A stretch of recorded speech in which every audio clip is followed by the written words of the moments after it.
સફરજન તો સિમલામાં જ થાય એવું કઈક સિમલા અને કાશ્મીરમાં જ થાય છે, પણ આ આપણી જગ્યા જે આપણું વાતાવરણ છે એમાં આ સફરજન થઈ શકે. સફરજન થાય છે. આપણે અત્યારે સૌરાષ્ટ્રમાં ઘણા બધા જગ્યાએ આપણે તો મિત્રો મને પણ એવું હતું કે આપણી વાડીએ સફરજન વાવીએ, પણ એમ હતું કે આપણી વાડીનું વાતાવરણ કઈ સિમલા મનાલી જેવું તો છે નહીં, તો એવું હતું કે થાય નહીં, પણ આજે એનું સોલ્યુશન પણ મળી ગયું. તો આપણે આપણી વાડીએ વાવવાનું થાય છે આ ઝાડ તો ખાસ. અને આ ફૂલ આવ્યા ને, આ ફૂલ અત્યારે આ કલમમાં જ આવી ગયા છે.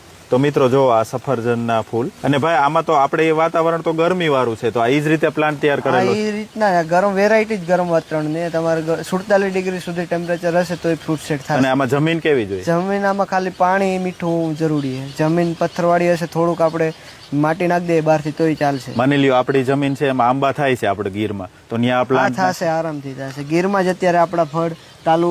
તો આપણે મિત્રો આ સફરજનનું ઝાડ આપણી વાડીમાં વાવવાનું થાય છે. અને આની પ્રાઇસ ભાઈ? આના 250 રૂપિયા કલમના હોય છે. તો મિત્રો આ કલમ જો તમારે લેવી હોય અથવા કાંઈ ઇન્ક્વાયરી હોય તો નીચે મેં નંબર આપી દીધા છે, ત્યાં તમે ભાઈનો કોન્ટેક્ટ કરી શકો.